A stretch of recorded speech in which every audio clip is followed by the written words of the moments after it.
మహబూబాద్ జిల్లాలో విద్యాశాఖలో గందరగోళం పరిస్థితి. అసలు ఏం జరుగుతుంది మహబూబాద్ డిఓ ఆఫీస్లో? మనం ఎక్స్క్యూజ్గా ఇక్కడ మహబూబాద్ జిల్లా విద్యాశాఖలో ఉన్నాము. మనతో పాటు ఇక్కడ అవుట్సోర్సింగ్ ఉద్యోగి మనతో పాటు ఉన్నారు. అసలు ఏం జరిగింది ఏంటి అనేది అక్కడ కింద కూర్చొని అసలు పరిస్థితి ఏంటో తెలుసుకుందాం. ఏంటో మన పేరేంటి ఏంటి కూర్చోవలసిన పరిస్థితి?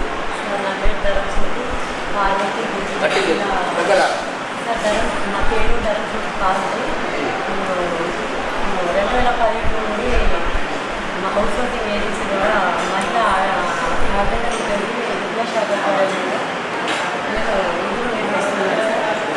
నేను చేస్తున్న క్రమంలో చాలామంది ఆఫీసర్స్ ఉన్నారు, హైయర్ ఆఫీసర్లు మారారు. ప్రస్తుతం ఉన్న డిఓ రామారావు సార్ తను వచ్చి కొన్ని నెలలుగా ప్రాబ్లం చేస్తూ ఉన్నాను. సమయ సందర్భాలు లేకుండా ఇంటికి వెళ్ళలేకుండా ఆఫీసులో సమయం గడిచిపోయినప్పటికీ కూడా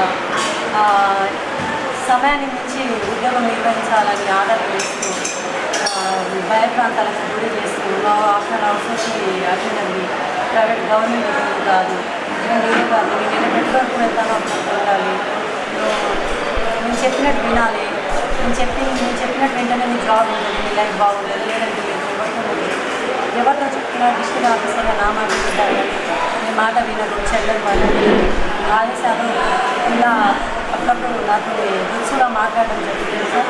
ఆ క్రమంలో ఒక 6 నెలలు చూసి ఫోన్లో ఏదో ర్యాగింగ్ చేస్తుంది, ఫోన్లో ర్యాగింగ్ చేస్తుంది.